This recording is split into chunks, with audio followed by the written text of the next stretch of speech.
युवाओं का देश कहे जाने वाले भारत में हर वर्ष 30 लाख से ज्यादा युवा ग्रेजुएट या पोस्ट ग्रेजुएट की पढ़ाई पूरी करते हैं और ऐसे हर 3 युवा ग्रेजुएट्स में से एक बेरोजगार रह जाता है, यानी 1/3 लोग बेरोजगार रह जाते हैं। देश की आबादी के लगभग 11% यानी करीब 12 करोड़ लोगों को नौकरियों की तलाश है। सबसे चिंता की बात यह है कि इनमें पढ़े लिखे युवाओं की तादाद ही सबसे ज्यादा है। बेरोजगारों में 25% युवा 20 से 24 वर्ष की उम्र के हैं, जबकि 25 से 29 वर्ष की उम्र वाले युवाओं की संख्या 17% है। बेरोजगारों में 10वीं या 12वीं कक्षा तक पढ़ने वाले युवाओं की संख्या 15% यानी लगभग 2 करोड़ 70 लाख है। यहां तक कि तकनीकी शिक्षा हासिल करने वाले देश के 16% युवा भी बेरोजगारों की लिस्ट में शामिल हैं। इसके अलावा हमारे पास सन 2013 और 14 की मिनिस्ट्री ऑफ लेबर की एक रिपोर्ट है जो ये कहती है कि हमारे देश में 18 से 29 वर्ष की उम्र के ग्रेजुएट्स और उससे ज्यादा पढ़े लिखे युवाओं में बेरोजगारों की संख्या 28% है। इन आंकड़ों से साफ है कि हमारे देश में युवाओं की संख्या तो तेजी से बढ़ रही है, लेकिन हम युवाओं की शक्ति का सही इस्तेमाल नहीं कर पा रहे हैं। ये एक दुखद विडंबना है कि हमारे देश में हर वर्ष पढ़ाई पूरी करने वाले 30 लाख युवाओं में से 10 लाख बेरोजगार रह जाते हैं।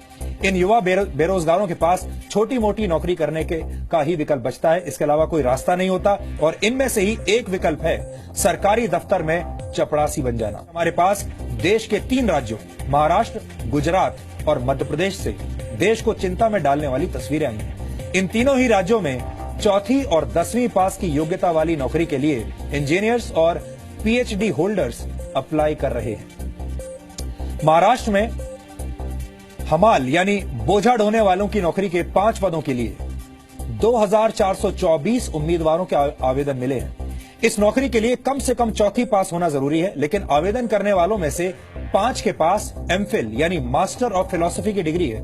109 उम्मीदवार ऐसे हैं जिनके पास डिप्लोमा मौजूद है, जबकि 253 उम्मीदवार पोस्ट ग्रेजुएट्स हैं। दूसरी तरफ मध्य प्रदेश में फॉरेस्ट गार्ड की नौकरी के लिए 2400 पदों के लिए 6 लाख से ज्यादा आवेदन आए हैं और दुख की बात यह है कि इन उम्मीदवारों में 12,000 से ज्यादा इंजीनियर्स हैं। 4,000 से ज्यादा उम्मीदवारों के पास इंजीनियरिंग डिप्लोमा है, 23,000 से ज्यादा पोस्ट ग्रेजुएट और 34 पीएचडी होल्डर्स हैं, जबकि इस नौकरी के लिए सिर्फ 10वीं पास होने की योग्यता ही जरूरी है। गुजरात के राजकोट में नगर पालिका ने मच्छर मारने का काम करने के लिए 23 पदों पर आवेदन मांगे और इसके लिए 34,000 लोगों ने आवेदन भरे।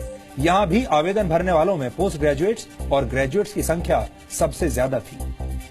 देश के युवाओं की बेरोजगार वाली समस्या की एक बड़ी वजह हमारी शिक्षा व्यवस्था भी है, जो दशकों पुराने पाठ्यक्रमों के जरिए देश का भविष्य बनाने की कोशिश में लगी हुई है। इसका नतीजा ये होता है कि कॉलेज से डिग्रियां लेकर निकलने वाले युवा नौकरी करने के लायक ही नहीं बन पाते। एसोचैम के एक सर्वे के मुताबिक भारत में उच्च शिक्षा ग्रहण करने वाले 85% युवा किसी भी परिस्थिति में अपनी योग्यता सिद्ध नहीं कर सकते। इस सर्वे में 47% शिक्षित युवा रोजगार के लिए अयोग्य माने गए, जबकि 65% युवा क्लर्क का काम भी नहीं कर सकते और कॉलेज की पढ़ाई पूरी कर चुके 97% युवा अकाउंटिंग का काम सही तरीके से नहीं कर सकते। यहां तक कि देश के उच्च शिक्षित युवाओं में से 90% को काम चलाऊ अंग्रेजी भी नहीं आती। देश में शिक्षा की गुणवत्ता का अंदाजा लगाने के लिए ये आंकड़े मददगार साबित हो सकते हैं। अब आप खुद ही सोचिए कि जब देश के पढ़े लिखे युवाओं की योग्यता का स्तर ऐसा होगा तो उन्हें कैसी नौकरी मिलेगी।